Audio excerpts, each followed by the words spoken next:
Thaco Podcast. Những thông tin, những góc nhìn, những câu chuyện thú vị, hữu ích từ khách mời với đa dạng chủ đề. Xuất bản vào thứ 6 cách tuần trên website và ứng dụng My Thaco.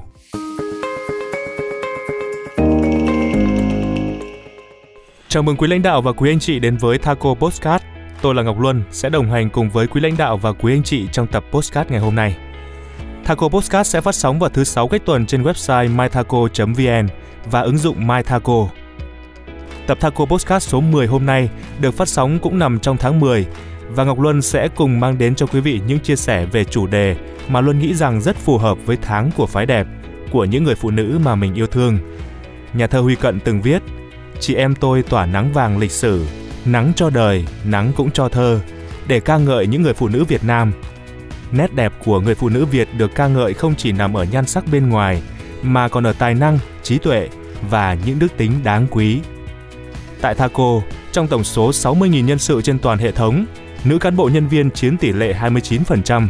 Trong đó có nhiều nữ cán bộ nhân viên giữ các vị trí chủ chốt là quản lý, trưởng phó phòng và tất cả các chị, các bạn đều đã và đang tiếp tục có những đóng góp tích cực vào sự phát triển chung của tập đoàn.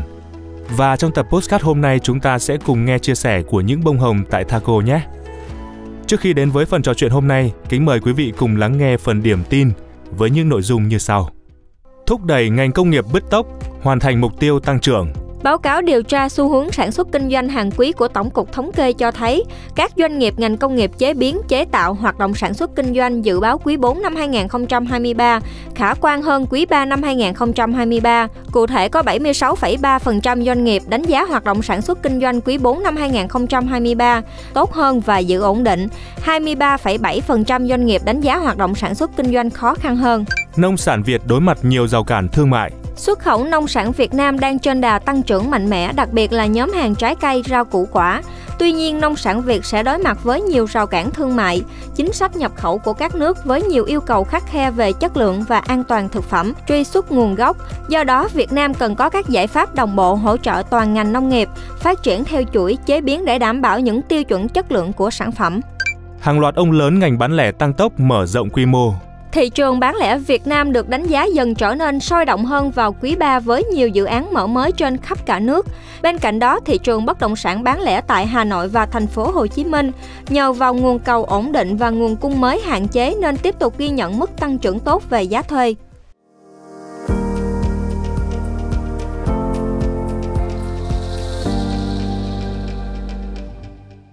Vừa rồi là phần điểm tin.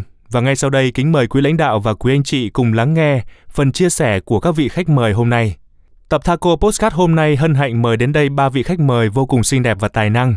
Trân trọng giới thiệu chị Bùi Thị Liễu, kế toán phó Thaco, chị Châu Ngọc Trân Trân, thư ký phát triển hành chính thuộc Thaco, chị Trần Thị Mỹ Ngọc, chuyên viên hành chính kỹ thuật thuộc Thiso. Thay mặt ban biên tập chương trình, trân trọng cảm ơn quý chị em đã dành thời gian tham gia chia sẻ câu chuyện của mình tại chương trình Thaco Podcast. Và câu hỏi đầu tiên cho phép Ngọc Luân mời chị Liễu chia sẻ.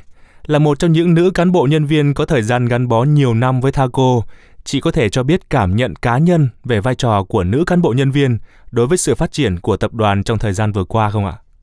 Về vai trò của nữ cán bộ công nhân viên đối với sự phát triển của tập đoàn, thì theo tôi nghĩ là trong 26 năm hình thành và phát triển của Thaco, cán bộ công nhân viên nữ đã góp phần không nhỏ vào sự phát triển của tập đoàn. Không chỉ làm tốt các công việc về chuyên môn nghiệp vụ, sáng tạo trong lao động sản xuất, các chị em nữ còn rất là tích cực tham gia các hoạt động văn hóa xã hội và thể thao. Với đặc thù Thaco là hoạt động trong cái lĩnh vực chính là các ngành về công nghiệp, thì do đó là cán bộ công nhân viên nam chiếm số lượng đông hơn ở một số tập đoàn như là ô tô, cơ khí và công nghiệp hỗ trợ. Tuy nhiên, nữ cán bộ công nhân viên của Thaco thì vẫn đang giữ nhiều vị trí quan trọng, từ nhân viên, chuyên viên và đến các vị trí trong ban lãnh đạo và các cấp quản lý ở văn phòng tổng quản Thaco và các tập đoàn thành viên. Bên cạnh công việc chuyên môn, những cán bộ công nhân viên nữ của Thaco cũng rất là năng động, nhiệt tình trong nhiều hoạt động chung của công ty như hội thao, văn nghệ, rồi các cuộc thi viết, các hoạt động nội bộ, như vừa rồi là cái chương trình 20 tháng 10 và các hoạt động vì cộng đồng khác do tập đoàn thành viên cũng như Thaco tổ chức. Dạ vâng, là người giữ vị trí kế toán phó của Thaco thì ắt hẳn là một trong những công việc có nhiều áp lực. Chị có thể chia sẻ về kỷ niệm đáng nhớ trong quá trình công tác của chị và cách mà chị vượt qua những áp lực công việc là như thế nào ạ? Trong cái thời gian mà tôi làm việc tại Thaco thì tôi có những 3 cột mốc đáng nhớ trong quá trình công tác của tôi tại tập đoàn. Thứ nhất là khi mà Thaco chuyển từ công ty trách nhiệm hữu hạn sang công ty cổ phần vào năm 2007, thì lúc đó là công ty chuyển sang hoạt động theo cái mô hình mới là mô hình công ty cổ phần. Thì toàn bộ hệ thống quản trị của công ty phải thay đổi rất nhiều để đáp ứng cái yêu cầu phát triển theo yêu cầu thực tiễn. Thứ hai là vào cái giai đoạn năm 2011 và 2012 là Thaco đầu tư vào lĩnh vực đầu tư xây dựng, và vào năm 2019 và năm 2020 Thaco đầu tư vào lĩnh vực nông nghiệp. Đây là cái hai lĩnh vực hoàn toàn mới đối với Thaco. Khi đầu tư những lĩnh vực mới với quy mô rất lớn ngay từ đầu thì đòi hỏi phải có sự thay đổi rất nhiều trong quản trị. Thứ ba là vào năm 2022, Thaco chính thức trở thành tập đoàn công nghiệp đa ngành với 6 tập đoàn thành viên. Thì với những cái cột mốc thay đổi lớn của Thaco thì ban kế toán cũng có những cái thay đổi hệ thống quản trị tài chính kế toán, và nhân sự phải thay đổi để phát triển. Và khi thay đổi theo cái sự phát triển của tập đoàn thì không riêng gì cá nhân tôi mà toàn thể nhân sự trong ban kế toán cũng gặp một số khó khăn và áp lực. Nhưng đó cũng là những cái thách thức và những cơ hội. Để vượt qua tất cả những cái khó khăn và áp lực đó, tất cả nhân sự ban kế toán của hệ thống đều tin tưởng và hiểu rõ chiến lược phát triển và kế hoạch kinh doanh của tập đoàn. Nhận được sự chỉ đạo quyết liệt và dẫn dắt của ban lãnh đạo Thaco, hệ thống kế toán luôn luôn song hành quản trị với sản xuất kinh doanh, đồng thời nâng cấp quản trị và kiện toàn bộ máy tài chính kế toán để đáp ứng yêu cầu phát triển của Thaco. Cá nhân tôi cũng như mỗi nhân sự kế toán đều phải thay đổi để phát triển, nâng cấp và hoàn thiện bản thân, hiểu rõ cái mục tiêu công việc và hiểu rõ công việc của mình, nỗ lực hết mình và làm việc với tinh thần tận tâm tích cực và hoàn thành tốt công việc, và luôn chú trọng vào cái nâng cao nghiệp vụ kế toán song hành với sản xuất kinh doanh để mang hiệu quả tối ưu nhất cho tập đoàn. Dạ vâng, với những chia sẻ vừa rồi của chị Liễu thì chúng ta cũng phần nào có thể cảm nhận được những áp lực trong công việc của nhiều chị em, mà đôi khi đâu chỉ áp lực công việc, phụ nữ còn áp lực về chăm sóc gia đình. Và hiểu được điều đó, ban lãnh đạo Thaco và các tập đoàn thành viên đã tổ chức nhiều chương trình nhân các dịp như là mùng 8 tháng 3, 20 tháng 10 để thể hiện sự quan tâm đến với đời sống tinh thần của các nữ cán bộ nhân viên, đồng thời khích lệ động viên phái đẹp trong công việc. Và tại chương trình ngày hôm nay, Thaco Podcast mời đến đây hai vị khách mời xinh đẹp, cũng là hai nữ cán bộ nhân viên đoạt giải trong hội thi trình diễn áo dài tại chương trình chào mừng Ngày Phụ nữ Việt Nam 20 tháng 10 vừa qua tại Văn phòng Thành phố Hồ Chí Minh. Các chị có thể chia sẻ cảm nhận của mình khi tham gia những hoạt động nhân dịp 20 tháng 10 tại Thaco không ạ?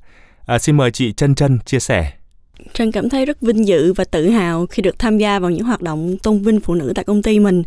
Đây là một cơ hội để mình thể hiện được bản thân và lưu giữ những khoảnh khắc vui vẻ cùng các chị em, mình cùng nhau chia sẻ những giá trị tốt đẹp của người phụ nữ. Công ty đã tạo ra một môi trường thúc đẩy sự đa dạng và tôn vinh những thành tựu của chị em mình. Điều này thật sự là một khích lệ và một nguồn động viên cho chị em trong công việc hàng ngày. Còn chị Mỹ Ngọc thì sao? Chị cảm thấy như thế nào ạ? Đây là lần thứ 2 mình tham gia chương trình 20 tháng 10 của tập đoàn, và mình cũng rất là biết ơn các lãnh đạo đã tổ chức các chương trình cho phụ nữ và giúp cho các chị em có được thêm một sân chơi để các chị em được tỏa sáng cũng như là vui vẻ hơn trong những cái dịp này. Trong thời gian công tác được khoảng 1 năm tại tập đoàn Thaco thì mình cảm thấy là các chị em phụ nữ ở tập đoàn rất là mạnh mẽ và giỏi giang. Các chị đã có thể hoàn thành tốt công việc ở công ty cũng như có thể là vun đắp được công việc của gia đình, và khi công ty có những cái phong trào thì các chị đều có thể tham gia đầy đủ, và mình rất là ngưỡng mộ về những cái tinh thần của các chị ở đây. Được biết chị Mỹ Ngọc đã nhận được giải thưởng trang phục ấn tượng tại hội thi. Chị có thể chia sẻ về quá trình chuẩn bị tham gia được không ạ? Lúc mà mình nhận được email của công ty về tổ chức về chương trình 20 tháng 10 á, thì có chương trình mặc áo dài. Mình đã rất là nôn nao và có hỏi thăm về các chị em trong công ty là mình có nên tham gia hay không. Và có hỏi thăm bạn cùng nhóm là bạn có thể hỗ trợ mình về trang phục hay không. Thì bạn nói là chị cứ tự tin để tham gia đi, bạn sẽ hỗ trợ hết mình cho mình. Thì lúc đó mình đã tự tin để tham gia chương trình luôn. và mình cũng rất là hồi hộp chờ đến ngày được diện lên cái bộ trang phục đó. Ngoài giải trang phục ấn tượng thì còn 2 giải là gương mặt khả ái và trình diễn xuất sắc nhất đã thuộc về chị Trân Trân. Không biết bí quyết nào để chị Trân có thể xuất sắc nhận về 2 giải thưởng của chương trình này vậy ạ? Trân đã chuẩn bị phần thi của mình rất là kỹ lưỡng và chỉnh chu. Mình dành nhiều thời gian để tham khảo về các mẫu thiết kế áo dài, về các dáng đi, về cách tạo dáng, và đặc biệt là phải luôn giữ được một thần thái luôn tự tin. Bên cạnh đó là mình sẽ tham khảo thêm ý kiến của anh chị em, bạn bè, người thân để mình có được một phần thi tốt nhất. Khi nhận giải thưởng thì mình cảm thấy rất hạnh phúc và tự hào vì niềm đam mê và sự nỗ lực của mình được các anh chị ban giám khảo và các anh chị em yêu mến mình ghi nhận. Thì đối với mình đây không phải là một cuộc thi đua mà đó là một sân chơi rất hữu ích. Qua đó là Trân có cơ hội để tiếp tục cố gắng và hoàn thiện bản thân mình, cống hiến cho công ty nhiều hơn. Với những chia sẻ vừa rồi của 2 thí sinh đoạt giải tại hội thi áo dài thì Ngọc Luân mong rằng quý vị cũng có thể hiểu thêm được tinh thần và sự năng động của phái đẹp tại Thaco cũng như các tập đoàn thành viên. Và câu hỏi cuối của chương trình ngày hôm nay, Ngọc Luân xin dành cho chị Bùi Thị Liễu.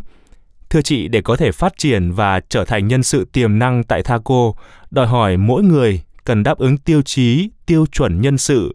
Ở góc độ cá nhân, chị có thể chia sẻ những chìa khóa để nữ cán bộ nhân viên có thể phát huy hơn nữa trong công việc và đóng góp giá trị vào sự phát triển chung của Thaco ạ? Dù là nam hay nữ giới thì làm tốt vai trò trong công việc thì sự hoàn thiện về năng lực chuyên môn luôn cần có. Theo tôi, những cái trọng tâm sau đây mà nữ cán bộ công nhân viên có thể cân nhắc để phát triển bản thân hơn nữa. Thứ nhất là về chuyên môn, năng lực quản trị, đạo đức và thái độ làm việc. Trau dồi và mở rộng sâu về chuyên môn, việc mà tôi cho rằng là cần chú trọng nhất đối với những cái bạn cán bộ công nhân viên còn trẻ tuổi và còn chưa có nhiều kinh nghiệm. Bên cạnh đó, không chỉ dừng lại ở chuyên môn, năng lực quản trị cũng cần có khi các bạn muốn phát triển hơn nữa để trở thành nhân sự lãnh đạo và tiềm năng. Việc quản trị một nhóm làm việc cần phải hiểu rõ và nắm chắc về cái hệ thống, về quy trình, quy định, vai trò, nhiệm vụ, trách nhiệm của từng vị trí, đặc thù và đặc trưng của công việc đó thì mới có thể quản lý tốt công việc. Tuy nhiên, quan trọng hơn cả về chuyên môn chính là đạo đức và thái độ làm việc.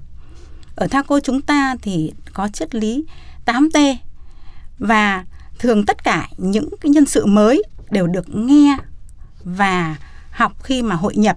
Còn đối với những nhân sự cũ thì thường đã thấm nhuần rồi. Tôi cho rằng đây là những cái tâm thế và những thái độ làm việc mà các bạn cần rèn luyện. Thứ hai là các kỹ năng làm việc khác. Thì ngoài chuyên môn theo từng nghiệp vụ thì các kỹ năng cũng rất là cần thiết để làm việc, như là kỹ năng làm việc nhóm, kỹ năng thương thảo thuyết trình, kỹ năng tiếng Anh cũng cần rèn luyện theo thời gian và áp dụng thực hành trong cái thực tiễn của công việc. Thứ ba là niềm yêu thích và sự đam mê đối với lại công việc và đối với cái nghề của mình. Yếu tố này theo tôi không phải hoàn toàn là rèn luyện mà từ tính cách và cái cá tính và định hướng của mỗi người có yêu thích và muốn gắn bó với công việc đó không. Tuy nhiên, với những kinh nghiệm công tác của mình thì tôi nhận thấy rằng dù ở bất kỳ lĩnh vực nào thì ít nhiều cần có niềm yêu thích công việc, yêu thích cái lĩnh vực thì mới có thể đi xa và đi lâu với công việc của mình.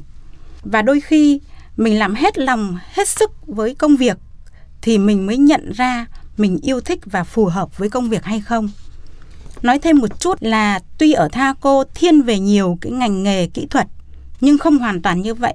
Và nữ giới có những cái đặc điểm và tính cách có thể là điểm thuận lợi để họ vẫn có thể phát huy hơn và thành công hơn trong công việc.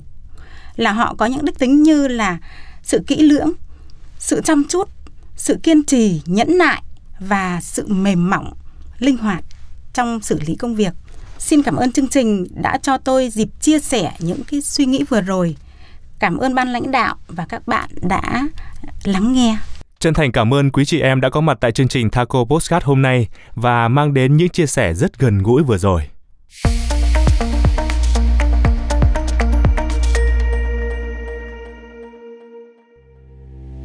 Trước khi khép lại tập podcast ngày hôm nay, kính mời quý lãnh đạo và quý anh chị lắng nghe hoạt động tại Thaco. Tổ chức khám sức khỏe định kỳ năm 2023 cho cán bộ nhân viên tại văn phòng thành phố Hồ Chí Minh. Thaco tổ chức khám sức khỏe định kỳ cho cán bộ nhân viên làm việc tại văn phòng thành phố Hồ Chí Minh. Cán bộ nhân viên sẽ được lấy mẫu xét nghiệm, chụp X-quang và khám sức khỏe. Trưng bày kết hợp lái thử các dòng xe Kia, Mazda, Peugeot tại trung tâm thương mại Thisomon Sala. Từ đây đến hết tháng 11 năm 2023, Thaco Auto tổ chức trưng bày kết hợp lái thử các dòng xe Kia, Mazda, Peugeot tại trung tâm thương mại Thisomon Sala. Khách hàng có thể trực tiếp tham quan, trải nghiệm và cầm lái các sản phẩm thế hệ mới đến từ các thương hiệu do Thaco Auto sản xuất và phân phối. Đồng thời khách hàng check-in và đăng ký lái thử xe ngay tại sự kiện sẽ nhận được những phần quà tặng giá trị đến từ các thương hiệu. Phần thông báo vừa rồi cũng đã khép lại Thaco Podcast số 10. Chân thành cảm ơn quý lãnh đạo và quý anh chị đã đón nghe chương trình. Thaco Podcast sẽ phát sóng vào thứ 6 cách tuần trên website mythaco.vn và ứng dụng MyThaco. Kính mời quý lãnh đạo và quý anh chị cùng đón theo dõi. Thaco Podcast mong nhận được các chia sẻ, đóng góp xây dựng thông qua mục like, bình luận trực tiếp tại MyThaco hoặc gửi câu hỏi trong mục hỏi đáp trên trang ứng dụng MyThaco. Trân trọng kính chào và hẹn gặp lại quý vị ở tập podcast tiếp theo.